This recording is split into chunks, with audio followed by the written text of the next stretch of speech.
Welcome to the Cryptosphere podcast, where we investigate some of the most influential founders shaping the Web3 ecosystem. From decentralized finance projects to new NFT mints, we cover it all. Here are your hosts, Ryan McNutt and Christopher Reese.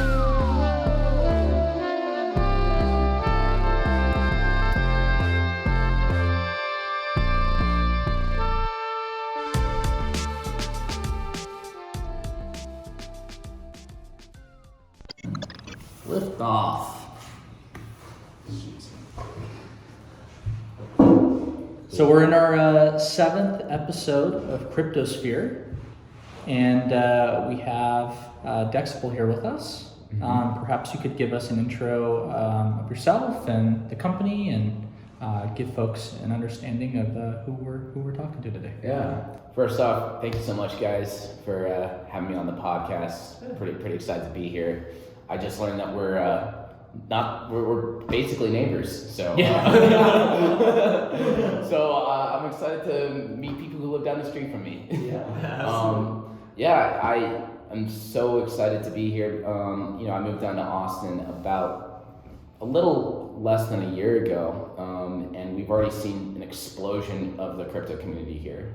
I was at this event not too long ago that we helped sponsor. We sponsored the first DeFi Austin event, and I was giving like the little speech, and I was talking about how the city's changing. All these cool people are coming in for crypto, and it's like an awakening. I had this local Austin person come up to me after and be like, Austin was already great, okay? I'm just like, well, this is something better, this is a movement. It's organic. It's a bunch of people that are feeling, they want to change the pace in their lives. They want to move someplace where they're paying less taxes, but also a place with really good energy. And I think that's what Austin's unique for.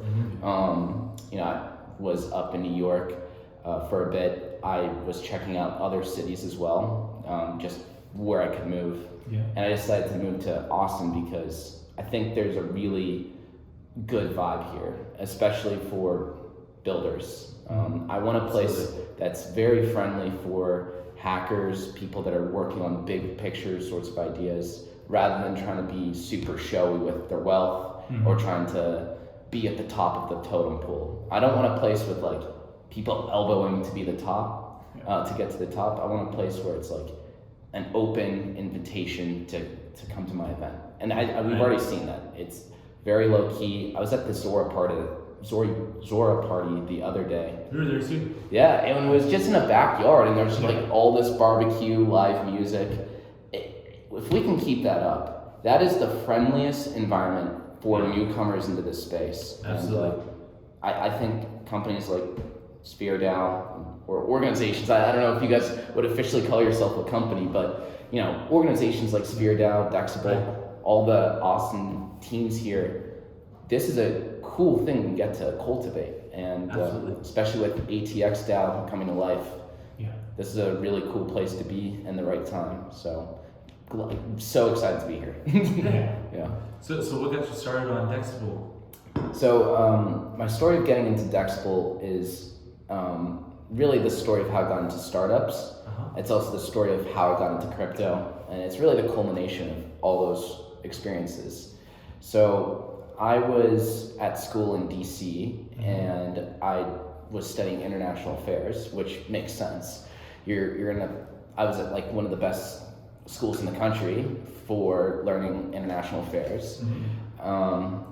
The whole reason I was doing that was had like a worldly mindset. I wanted to make a positive impact in the world. I wanted to change systems. I wanted to have an outsized impact on just human development and how cities would come into being. I care a lot about like the future of resource allocation, the future of equity in different economies, and particularly how resources can be allocated to the whole population for maximum, for everyone's best chances of achieving fulfillment, happiness, and beating all of these negative trends with mental health. I care a lot about that. Being in DC, you come to learn really fast that you can't do that. Right. When we think about crypto, I'm kind of a crypto native, right? Like, as you'll hear, like, all of my startup journey has been within the framework of this is something that we can do and we're writing the future right now. Mm-hmm. There's pretty much no confines to the creative space. Mm-hmm. So all these potential solutions are on the table, and it's really what can you do to move the needle forward on a much larger level. Absolutely. And you get to DC and you're surrounded by these very like suitsy people and institutions, like physical buildings that are the embodiment of power and how it is reflected today. Mm-hmm. And it is a very top-down system that is built off of relationships. It's built off it's basically built off wage slaves. These are people that are working their lives to gain credibility, so they can create the relationships, so they can move up the ladder and eventually somehow have an impact within a system. But it's a very complex system because DC runs on money, but the institutions there don't generate capital. Yeah. Right. So you have this disincentive for very smart, talented people that are looking for maximum upside, running into the institutions that we have today and seated power that doesn't cultivate all of those people getting into positions where they can actually have an impact. And so I basically saw this with all my friends. All my friends pursuing politics, international affairs, would just be grinded away. And I saw that pretty fast. There's no way to gain like outsized leverage in public sector. So if you apply some of your skills to the private sector, there's more upside. And so I was considering that. Right. But all my time outside of classes, I would go to these entrepreneurship programs. And I was like the only freshman in there, surrounded by these like MBA students. I'm like, what am I doing? Because I had no business skills at the time. I was not technical. I was not business savvy. I mean, my parents did not give me, or they weren't even in that world themselves. So it was a ton of new information for me. Start off with a social club at the school, which eventually becomes a nonprofit, which eventually becomes a volunteer management, like corporate social responsibility software tool. The whole idea being like, I wanted to create like a Tinder, but for volunteer opportunities. And surprisingly, that's really tough. Basically, I was trying to spread positive news, have a reputation economy, as well with an easy interface to be a positive member of your society and see what the collective impact of all the nonprofits in your city was. Yeah. It's very crypto-y for not knowing what crypto was. Right. So it's spring of 2017. It's like late March, and I'm working with my roommate at the time, and we're out at this pitch competition in Fairfax, and it's at this little Microsoft store, pitching in the back, and there's a guy that's our age who's pitching this blockchain education startup with this 47-year-old Brazilian woman. Turns out he becomes one of my best friends because literally on the subway afterwards, by the way, long story short, we both lose this startup competition to this girl who's developing these disposable makeup kits. Okay, so it's whatever, blockchain, my Tinder for volunteer thing. We both lose. Yeah, sure. Terrible ideas. Subway, we connect with him.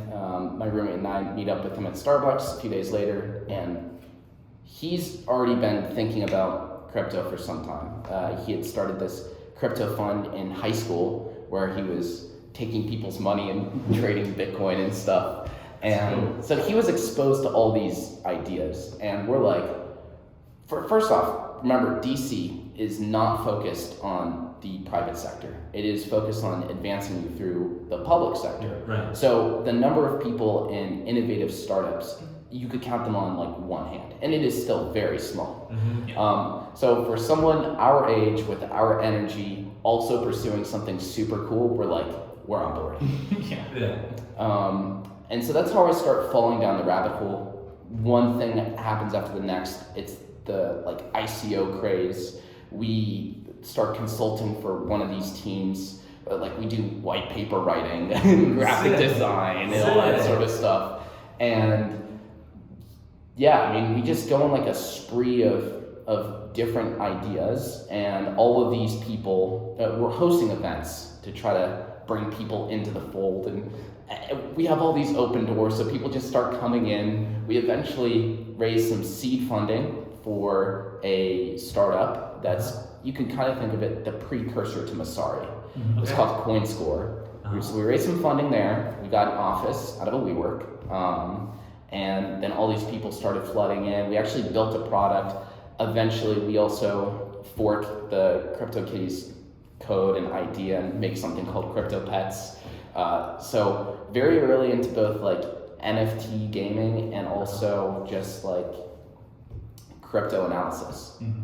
But then winter hits, and all these opportunists that had flocked to our team slowly fizzle out. Oh man. And CryptoPets, it actually, we do develop a game, and it does launch. Actually, like the co-founders to Dexible are some of those folks that helped make CryptoPets possible. So one thing leads to the next. So over the next year, I work on trying to pivot the CryptoPets game. Mm-hmm. And we take it back up to Block Tower Capital in New York to meet with Ari Paul, who had actually been the guy who had funded the seed round of this like startup that we had from before. And so things kind of connect because we have that meeting. My roommate and I move up to New York. He eventually gets a job working at Block Tower. I was working with a former advisor to the company on like a stablecoin risk assessment project, cool. But that fizzled out too because turns out suits don't work well in startups. Like it's very hard to emulate the culture of crypto and just that pace of life with people that have full-time jobs and like those hierarchical relationship-based environments. Very difficult. Not impossible, but if you want a technical team and a technical field, you need people that are going to be in the weeds. Mm-hmm. And so I realized, okay, I need to become more technical.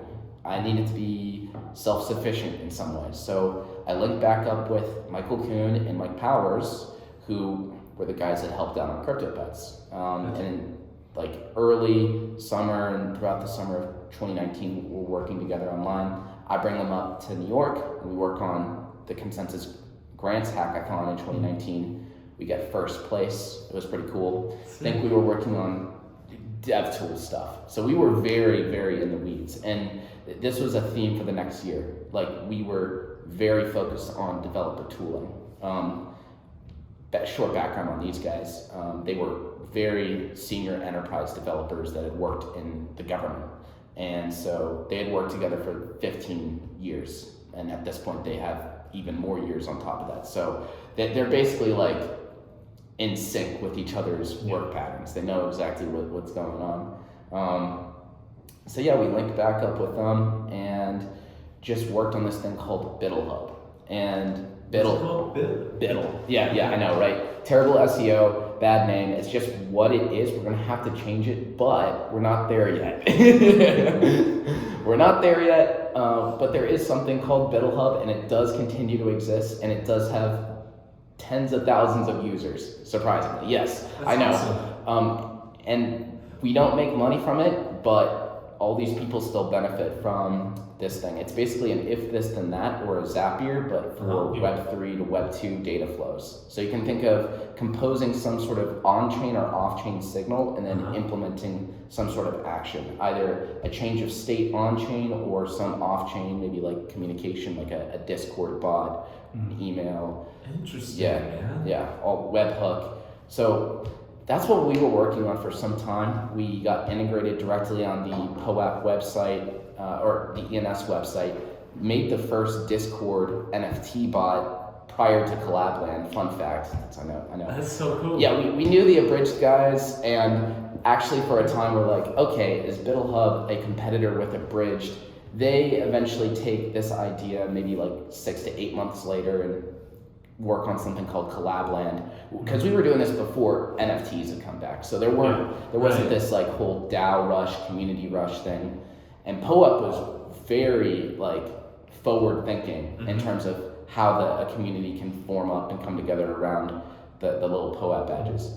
Also, surprisingly, Bankless used it for some time as well, because they were using the Bankless POAPs in their Discord group. So yeah, weird amounts of impact for something that like we had no value capture on.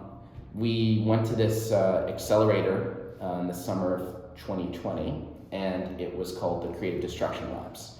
It's based out of Toronto. They have all of these programs across the world. And it is a very interesting kind of style of accelerator. Basically, you can think of it like Survivor meets Techstars. So it's over the course of 10 months, and there's 5 rounds every 2 months. And every 2 months you show up on this Zoom call, and all these people kind of talk about your most recent progress. But after each one of these syncs, some of these mentors have to vouch their time to give their hours, like at least 4 hours of their time to you over the next 2 months to help you along. Fortunately, people continue to back us. So we made it all the way through. But over the course of this program and what we had learned in this bootcamp, it became pretty obvious that we had no real value capture for BiddleHub unless we had a token or we started charging people. But we weren't really in a position to do that, because this platform was really just a utility tool for do-it-yourselfers or coders that needed like dependency. And then it was also a beneficial thing for all these people that wanted easy notifications. So had no value capture there, and didn't really know what the next steps were going to be. DeFi summer starts to happen, and we start hearing whispers of, wouldn't it be great if, like every time there's a new listing on Uniswap, I got some sort of notification. I could get in there pretty early. So we started iterating on that, and then we learned just through market feedback and talking with people that we respected, automated trading could be a really interesting theme to explore. But we weren't financial experts, right? Like those guys were like Michael Kuhn and Mike Powers, enterprise developers, not financial engineers. And myself, I'm just a crypto native like kid, just thrown into the deep end, just working on like a bit of marketing, a bit of product, a bit of front end, just wearing multiple hats. It's just what I do. So end of 2020, we launched the first version of Dexible. At the time, people were sitting on Uniswap all day and manually submitting orders, working at these various funds, and it was super inefficient. First off, they were getting worse fills, and then second off, they were spending their time manually trading. So it was just like, why are you doing this? So we launched these things called segmented orders, which basically watched the market and waited for liquidity in all of these AMMs to recover. By the way, like let's just like remind people of some of the basics of how these things work, just because not everyone may be familiar. So crypto, centralized exchanges, decentralized exchanges. The centralized exchanges have central limit order books. So they are matching takers and makers and all that sort of stuff, and they can track all of that in a centralized backend. It's very easy for them to make these swaps possible, or not really swaps, trades, buys and sells. It's very similar to traditional finance, right? Like you have these established pairs, so I can do this and that, and I have these automated orders, and some people have algos that they can run and watch the markets and get analytics. Discovering price is already set. There's a lot of easier things to think about when you're doing trading on centralized exchanges. But that doesn't mean there's not a really successful business model there. Things like FalconX, Talos, Routefire, Tagomi, great execution systems working within the confines of centralized exchanges. Mm-hmm. Decentralized exchanges evolved out of, I don't remember what that project was that got shut down out of like Detroit. But DEXs have always been a little bit of the Wild West, ever since their inception, ever since, I'll think of the name later when I'm watching this, but ever since that guy got shut down, got subpoenaed or whatever it was by the SEC, these have been wild places. They started off with trying to emulate that taker and maker kind of market, but with smart contract logic. Eventually we get to 2019, 2020, and the AMM model has come out with a whole new way of trying to figure out the best price between any two assets. So long as there was sufficient liquidity in a pool of multiple people that are kind of providing liquidity, withdrawing liquidity, to make direct swaps possible. So you didn't need established pairs, and you also had more control over your access to that market at any point.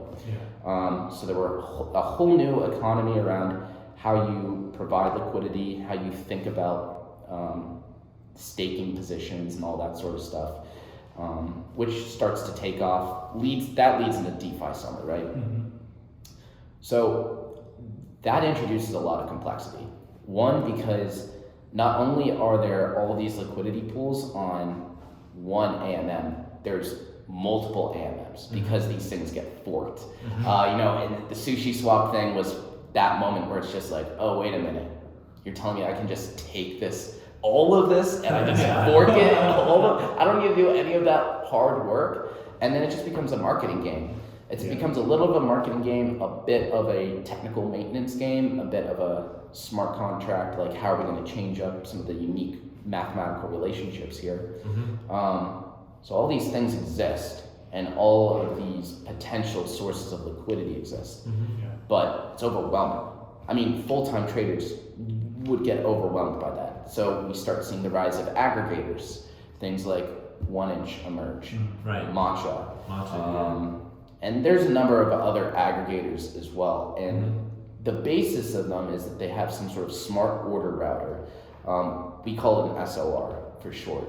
And the SOR looks at all of these different AMMs out there and tries to establish best pricing based on your fills. And those have gotten a lot more complex over time.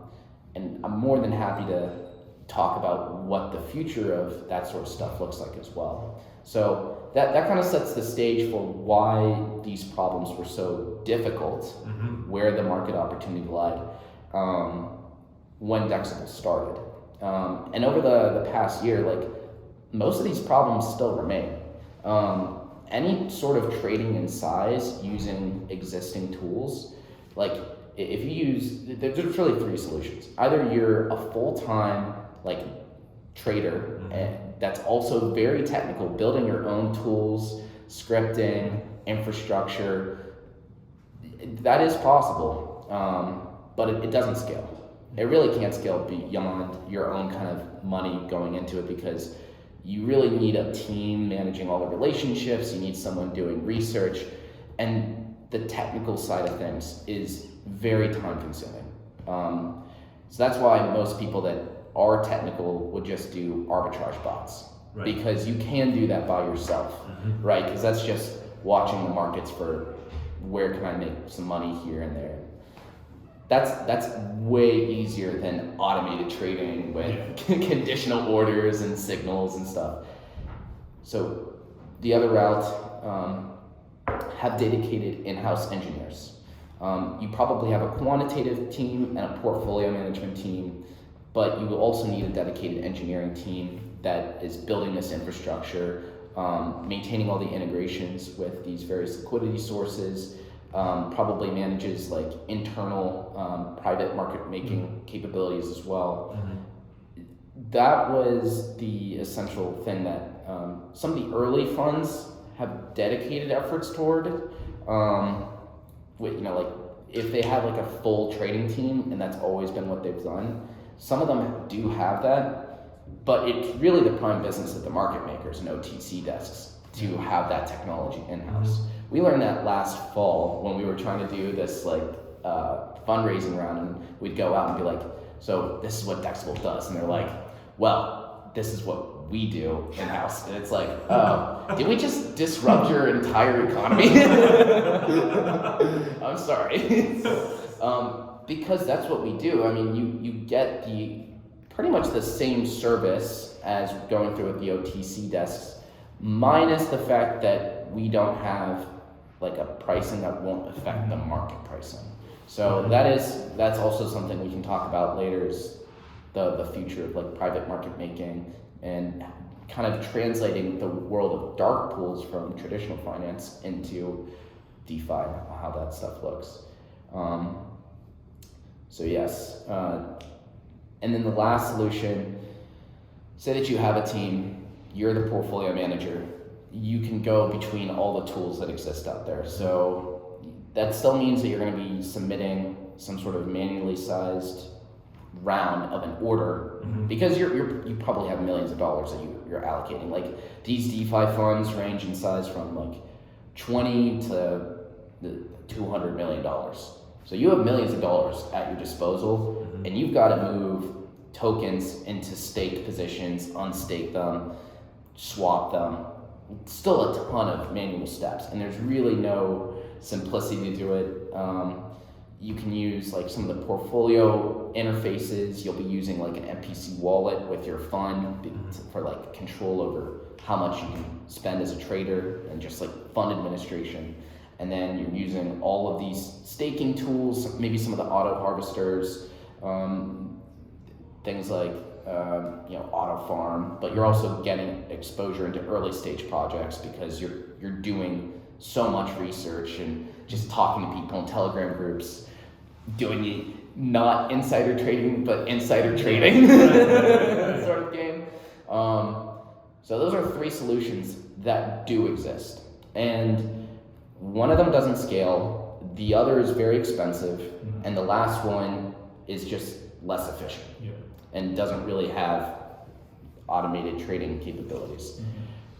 So Dexible is very relevant today. It's actually more relevant than it was, even though it's a year after we started, because all of these small and medium-sized funds are just coming into this space. We spent the market collectively, we spent the past year making a compelling narrative for entering this market, whether it was DeFi itself, NFTs being as powerful as they can be in cultural narratives, the formation of DAOs of all different kinds, whether it's venture, social, collective. So this past year has really compelled a lot of this experimentation from those kind of smaller institutional clients. The big institutions still have to play by these very strict compliance rules, and so their exposure to crypto is still on the centralized exchanges for the most part. But these small and medium-sized funds, these family offices, and even individual wealth managers as well, and whales, can still benefit tremendously from this technology, because it just doesn't exist. And if you have any sense of kind of like where the market might be going, and you're trying to trade size, Dexible is very helpful for you. We like to think of it as kind of this essential feature that's necessary for early stage investing, because the centralized exchanges list tokens, but they have to be pre-approved. So all of the new tokens, when they launch, they'll be on DEXs. And the way to make money in this space is exposure to small cap tokens, micro caps, and illiquid markets. So that introduces volatility challenges. It makes calculating expected value a little bit of a more difficult game. So you need to spend your time thinking about those questions, not sitting on Uniswap or SushiSwap all day being like, submit, spend approval. Right. So hopefully that forms some context of Absolutely. how I got into crypto, what Dexible is, the problems that we solve. Yeah. Absolutely. I guess the first question I'm kind of thinking about is kind of like some of this recent regulation or executive order from Joe Biden and stuff. What are your thoughts on that? And like, you know, do you think that's a net positive for overall, like, you know, because once we have some regulation and some guidance from the SEC, right, then a lot of these larger firms can actually come into the space for as of now they've been kind of gated in, like, you know, or haven't been able to really participate. Yeah, my take on regulation is that it's positive. Right. We didn't see, like, there was a lot of fear mongering, I think in February. Yeah, and then absolutely. we saw this, and it was a lot more reaffirming. That being said, like, the U.S. is still at a competitive disadvantage because it can't offer the same types of products still, like, even though that order will help over time with clarity. Today we're still in this gray zone where the same technologies that are being offered in Australia or Europe aren't being offered in the US. So all of these new DeFi primitives that are coming out, you can't really access them in the US. Now, to be fair, I shouldn't be advertising the use of VPNs or even things like CS Skynet, but those are things that are out there that people do use. Like, it's just a fact that people use, especially in crypto. Especially in crypto, people use VPNs, and they'll be using, I think in the future, decentralized front ends to access apps regardless of the regulatory environment. It's just what it is. And 1inch has already done that. 1inch has already deployed on this Skynet thing. It's actually pretty badass. It basically makes a historical versioned copy of their front end that links to their smart contracts, basically. Now, it doesn't necessarily translate to us, because, you know, you have infrastructure, but that stuff can get accounted for in the future. So do you think a lot of these, like, larger firms are going to be, like, rushing into the space in the next 6 to 12 months, or? I think it's going to take a little bit longer than that. I don't know how long DC takes, but it does. I can tell you it doesn't take 6 months. I know they've been working on this for a while. There's a lot of things they have to chew through. There's U.S. stablecoin initiative, which has been going on for at least a year now, pretty strong, I believe. And then there's, okay, how do we classify everything that's going on in DeFi just generally? There's the remnants of the issues with, like, BlockFi and Celsius with offering lending products in the US. And then there's classifying what NFT finance is, or what all these new structured products in DeFi are, or what all these new DeFi primitives can be. But yeah, right now, like, most US people, unless they have the VPN or whatever, can't access, like, these options protocols that are emerging. But, yeah, I do think that regulatory clarity over time is just it's gonna set some boundaries, and people are gonna adapt. Like, humans are adaptive, technology is adaptive. We can change. Right. Yeah. Now, also, like, I guess on part of some of that, like, I'm sure you have, like, a better insight than most of us do. You know, a lot of this, like, latest, like, Russian ruble to, like, US or USDC or, you know, Bitcoin, stuff like those pairings, right? You know, a lot of people have spoken about how crypto, as of right now, is too big for a massive entity to go and push capital through, right? Have you thought about that? Like, do you think we'll see a day where maybe that's not the case, and we are actually able to, like, have almost an entire nation throw capital through, like, an actual, like, crypto type system? You know, it's interesting. Related, but not totally related. But okay, friend asked me. I have a friend in Russia, and they're trying to get their money out of Russia. Absolutely. What do they do? Okay, well, first off, let's think about it. The fiat to crypto on-ramps are probably not taking new Russian customers right now. Right. Nobody wants the ruble. So that eliminates going through OTC, unless you're at a terrible, like, the OTC would get, like, a fantastic deal over you. Like, that would be horrible. You can do it. You can't go through these fiat to crypto on-ramps. The centralized exchanges don't work. You can't get into DEXs unless you have something, either crypto already there or fiat already there. So you're a little screwed. So that's one issue, but let's just take a another country, for instance, that might be moving in a more digital direction. You know, countries like Nigeria already have like a digital naira, for instance, and I think that stuff over time will become culturally more relevant to how some of these companies think about financing themselves or even think about payment systems. What is needed is abstraction. Abstraction is a word that kind of represents automation, simplicity, and kind of security. Okay. So without abstraction, there's no way to really get into this ecosystem. I mean, people, like retail people, are not going to want to think about this stuff. I mean, like Robinhood makes a lot of buzz, and Wall Street Bets makes a lot of buzz, but those are people that are on Reddit all day, seeing top trends and making terrible decisions. There's really not that many people that make smart decisions, even trading stocks. And yet we have tens of thousands of tokens, all of these NFT projects, competing narratives, synthetic news, like that's very difficult for people to understand. So it's gonna come down to wealth managers to be interacting with some sort of abstraction layer that helps them gain control over everything. And abstraction is really the name of the game of these aggregators. The future of aggregators is not just swaps. Yeah. It's going to be comprehensive over most activities, and just total portfolio allocation, risk management.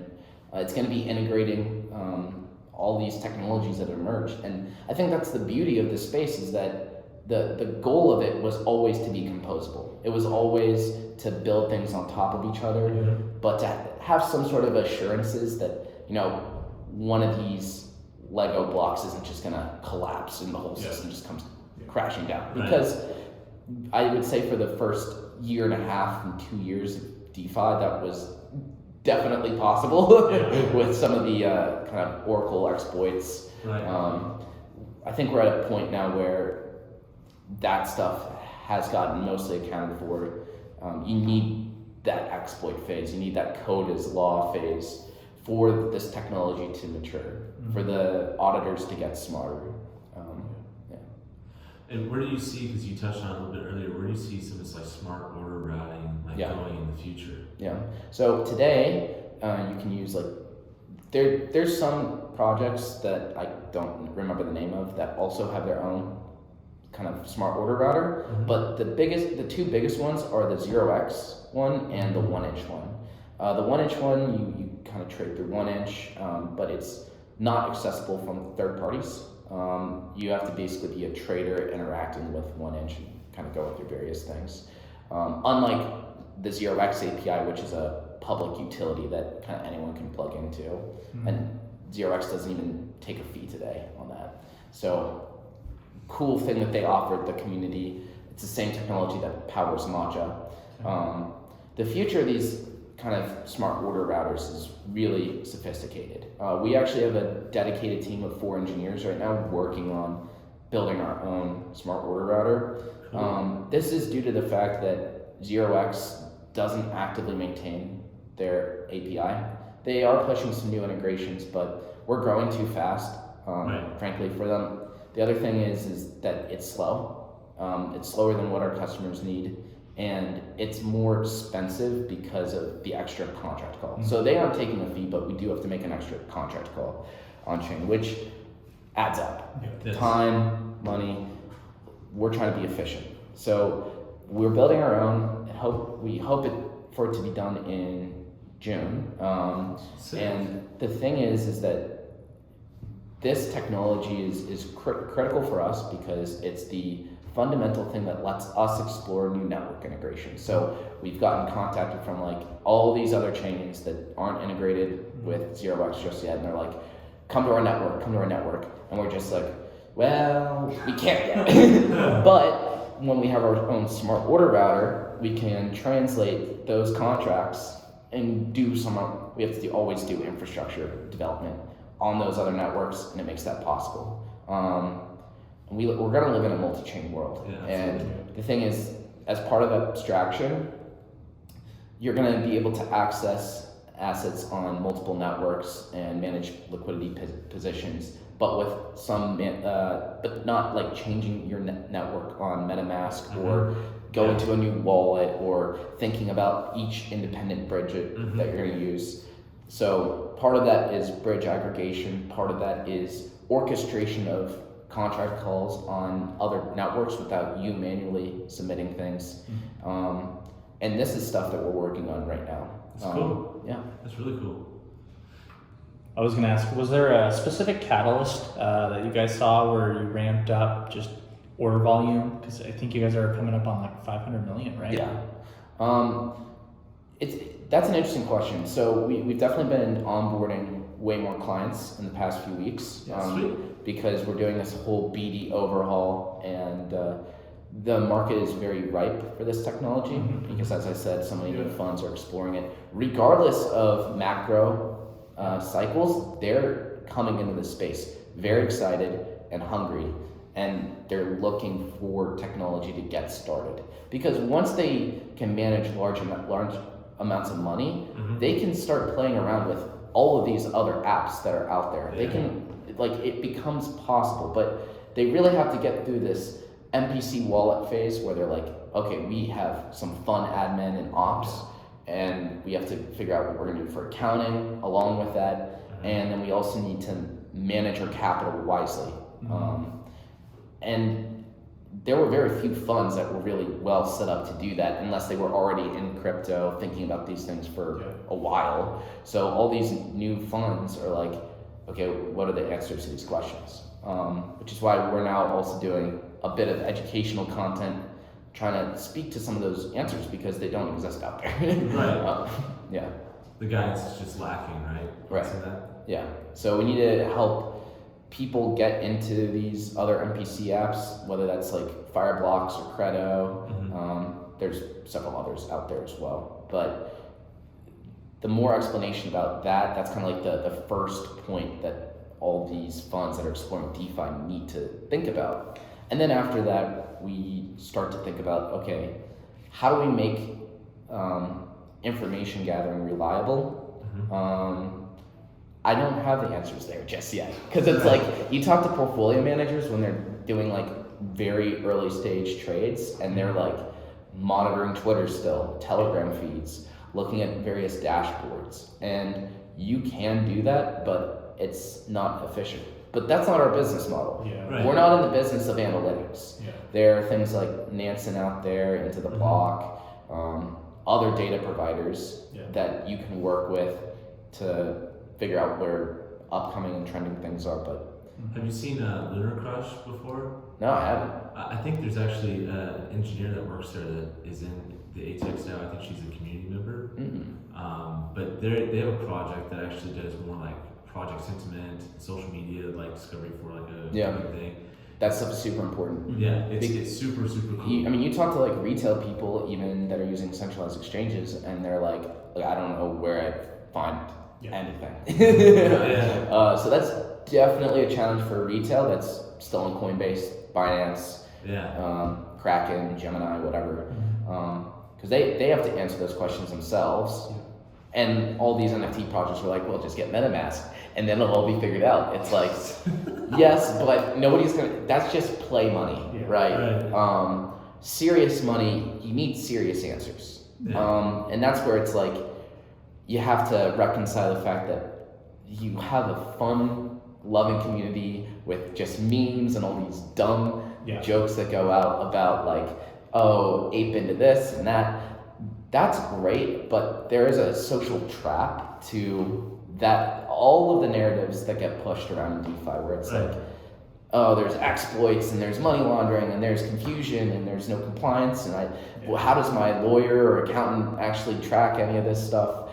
Like, that's hard. But it's a collective opportunity for this entire ecosystem to work together to make more useful explanations.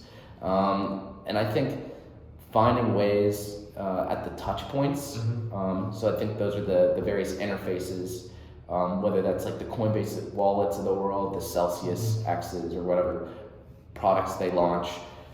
Working with those partners to try to create educational content and make better on-rails that are serious, that are like, okay, these are actually what some of the risks are, but here's some of the upside. Here are the previous results for people who have gotten started, who have taken the leap. Yeah. Yeah. It's an education problem as much as an accessibility problem. Yeah. Fortunately for us right now, like, we are just going to focus on getting these fund managers started, because that's clearly a market need. We'll touch retail later on. You know, we thought like there was a chance that we took a very different strategy coming into this year, focusing on retail, and we didn't get the market traction we thought. It's also because Dexible today still is a bit it's a bit tough. You know, like, these trading terminologies aren't used really anywhere else throughout the ecosystem. Order splitting is a unique concept. We have a unique UX. But it makes sense to all these former Wall Street people that were like, oh, you mean I can just do block orders? You mean I can just access dark pools, smart order routers? Like, all of that stuff makes sense. Yeah. But it won't. It's not going to make sense just yet to retail, mom and pop. Exactly. And I mean, I definitely think, like, you know, retailers in general, like, we found even by explaining some of our product offering through Street Out, like, depending on who you talk to, right, they may understand certain terminology versus others. And some people are, you know, maybe are more financially savvy than others. And then it's like, well, if we're like, you know, predominantly focusing on retail people, right? It's like, well, you know, how do you like create a message that actually, you know, resonates with them? And you're not just giving a bunch of like different terms that speaking above their head, and they're just kind of like, I don't know what the hell's going on. Right. So yeah, it's definitely interesting, like, seeing how this ecosystem is like, there's lots of people who have, even in the retail space, there's some people who have an understanding of finances and but I push people to like Xerion and Zapper, honestly. I'm like, hey, or like the wallets like Frontier or Argent or something, because it's like, if you go any other route, this stuff is hard. Like, it takes a lot of time, and that's time that most people don't know how to evaluate in terms of what the expected value of their time being spent on random project research. Like, when you show a market map of here's all the potential things that you can look at to get started, very overwhelming. And then you start talking about all these really cool things that are coming out with like lending, and it goes, that doesn't make sense.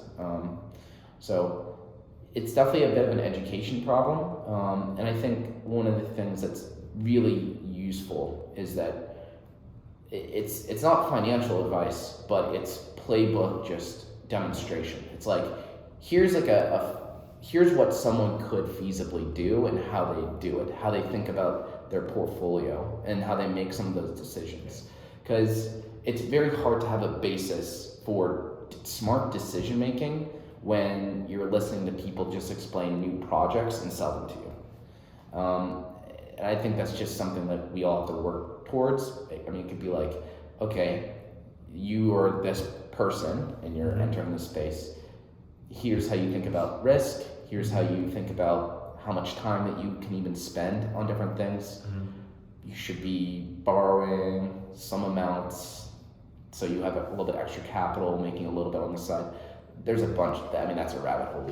And this isn't like this isn't geared towards all of those playbook strategies, but that's the sort of stuff that's really going to help set an anchor point for everyone to think about some of these financial decisions. Yeah. And have you seen, I mean, just because you're probably working with like institutions or like, you know, funds of varying sizes, have you seen like a particular chain be more popular than another?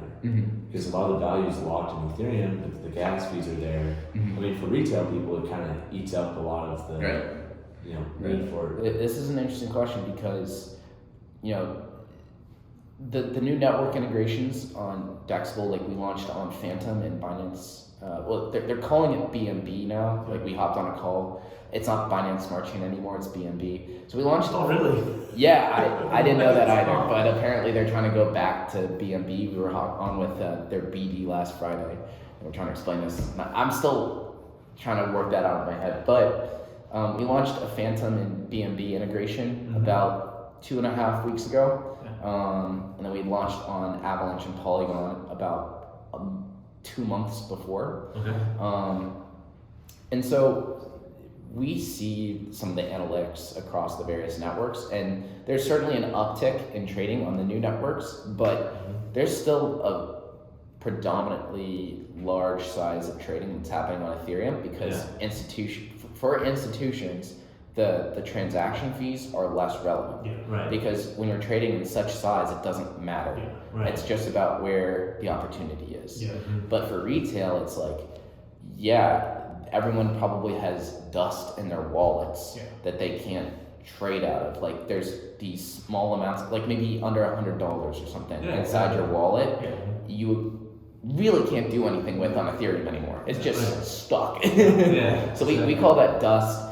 I think there's ways in the future that can be solved just through a mixture of like order batching and smarter bridges, but we're not there yet. And that's why all these people are starting off on Luna or on Solana or all these other networks, because it's like, I can do the same thing on another network and it's not going to cost me $500. Why would I pay $500? It's done. I mean, it's definitely interesting because I mean, like, we had a call with the VC earlier this week, and we have the same call with them later tonight. But this guy was mentioning that community banks are starting to look into crypto more and more, right? And so for like Sphere DAO, what we're doing, where we have like actual like community banks for like Web3 projects and stuff for Web3 communities. He was like, hey, this kind of resonates really well with them, and shockingly, community banks are getting in on this a little bit. And I mean, kind of my first initial reaction was kind of like, well, are they then on Ethereum? Are they on Avalanche? Are they on Polygon? Like, do they have something they want? He mentioned some group, like 15 of them that banded together, and they're all on Ripple. I was like, that's interesting. So, I mean, I don't. Oh, on Ripple. XRP. So I was like, man, like, if going forward in the future, it's like, are institutions or like, these community banks or anything like that, like, are they going to be shifting over to a particular like chain because they want to do something, I don't know, a loan, or they want to trade, or they want to do whatever, right? Like, it's definitely, I think, a question like for some of these like maybe smaller funds when they come on, like, what are they going to want to do?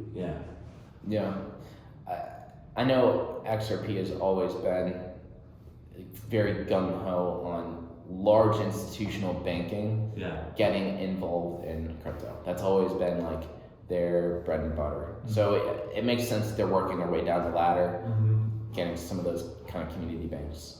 That being said, there aren't NFTs on like XRP. And like, I'm not someone that's bullish on PFPs, but I think there is still a substantial cultural impact of all these NFTs and all the games, just how it will eventually get kind of translated into the economy. And I mean, we're already starting to see, like, when you go out to parties and stuff and it's fun and you're like, you hear like the people on stage talk about using catalog.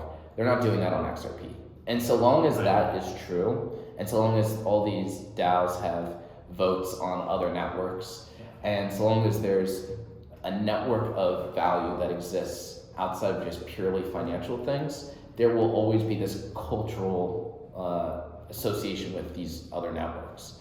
So all decisions aren't going to just be purely based on finance, and some of them are going to be based on like just market history and like branding of the entire network as it exists. So I think that the two will probably coexist. I don't think people used to be like CeFi versus DeFi, and I think that's not necessarily the right dichotomy. I think there's RegFi, which is going to be these compliant ecosystems that are KYC'd, which are some hybrid between DeFi and the centralized exchanges, purely centralized exchanges with some of those things, some of those use cases, and then I guess there was a tweet by I think Crypto Kobe, and he made this dichotomy between RegFi and DarkFi, and DarkFi is just being all this unregulated, decentralized stuff that we live in today.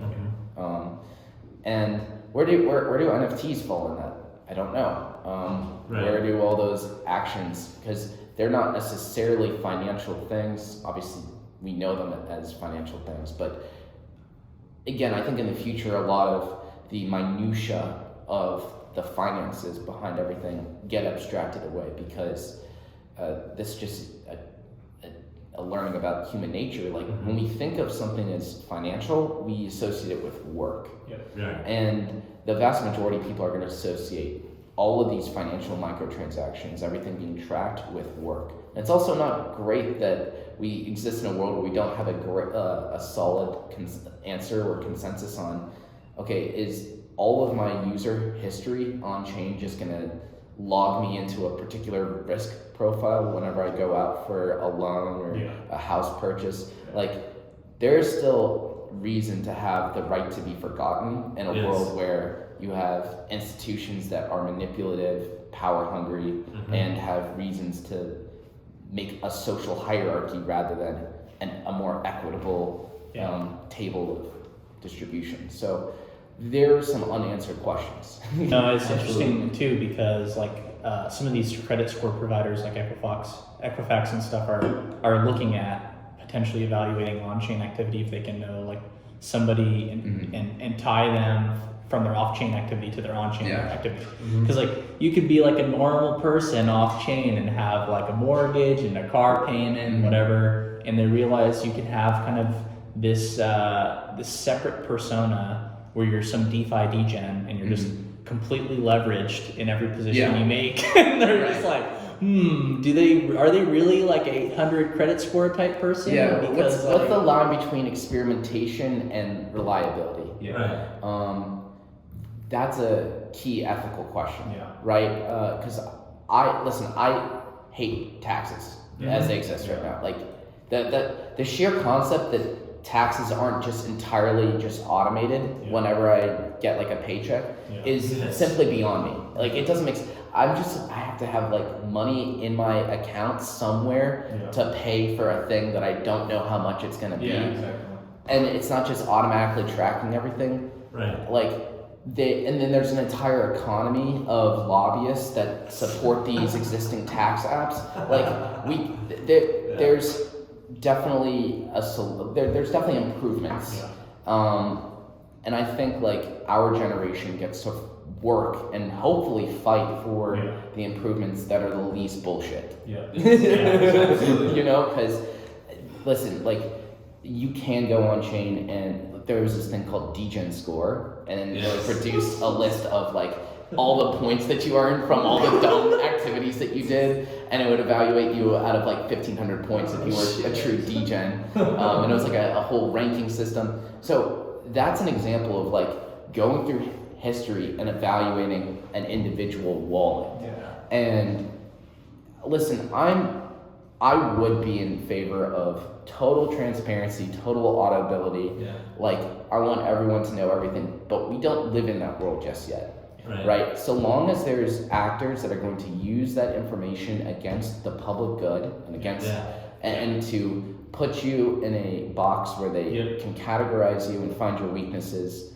And this is for anyone. Like it could be someone doing just intel, espionage. It could be like a creditor, like someone that's giving you a loan. So long as that information is accessible and it can be tracked, like that's a little scary. So there's some core technology issues that might need to be accounted for.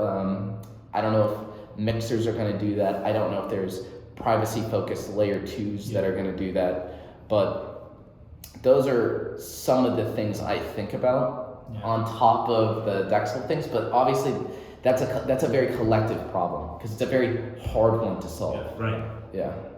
That's how a lot of phishing campaigns are targeting folks right now, is if they can find somebody from their wallet address, like, and they realize they have a lot of different assets, they can kind of compile a list of folks. Think about it, like there's all these people that walk around with tens of thousands of dollars, hundreds of thousands of dollars in their wallet. Yeah.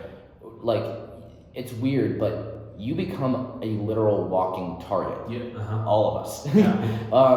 And of any size too. Like, people are scared to take $1,000 in their wallet outside. Yeah. And yet we have way more than that on our phones that we have access to. That's why I'm a little scared about like mobile wallets, just from a OPSEC perspective, where it's like, okay, I really don't want someone to track me down and like identify me. Yeah. And I'm not even like a person that's made bank. Like we all can't have private security teams. Yeah. You know, so it's like just some weird logistical questions that remain with that. Yeah, it's Absolutely. How am I going to get into my NFT party if I have to show my NFT thing and someone can just rug me on the street outside? yeah. Yeah. That's funny. Are you a doodle holder or anything like that? I'm not a doodle holder, unfortunately. I never. Okay, here's my thing. It's like after CryptoPets, I just felt a little bit burned a bit. Yeah. And I knew all of the projects that would eventually basically become resurrected or become successful at a certain point, because I was doing research, like, so I could make a really smart pitch to all these investors and stuff. So I went through like hundreds of white papers, just like an investment analyst would do for NFTs. And so it sucks, but I never like captured any of the value. It's funny because the founders from Doodles came from CryptoKitties.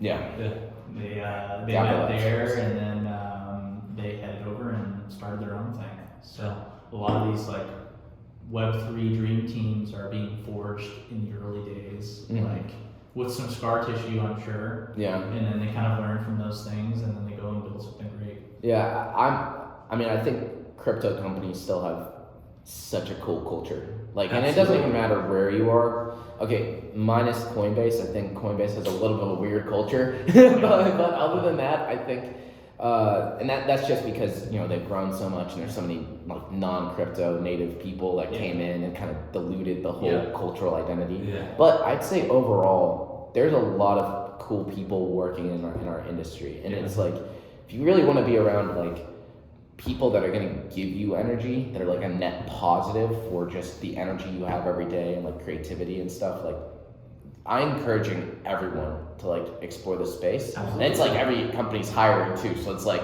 there's no shortage of opportunities. You know, and they'll eventually filter their way into side activities where they become members of DAOs and like become investors in art and have time to go to all these events and stuff. But I mean, I'm trying to get my brother to get more and more into like the crypto space because he's a software engineer and it's like he's trying to look at AI. I'm like, no, dude, like this is the gold mine over here. Like, go look at this. This is the next wave, right? Right. And he's slowly, I think, coming around. Yeah. I don't know if he's gonna listen to this or not, but you know, I think he's slowly coming around to it. And, you know, we need both. We need people that are really focused on the hard problems, and we also need people to fill in the gaps for this cultural, economic, and political movement. You know, like there's a lot of ways to be involved, and you can be involved at multiple different scales. I mean, it's okay. I don't care if you just hold money on Coinbase or something, but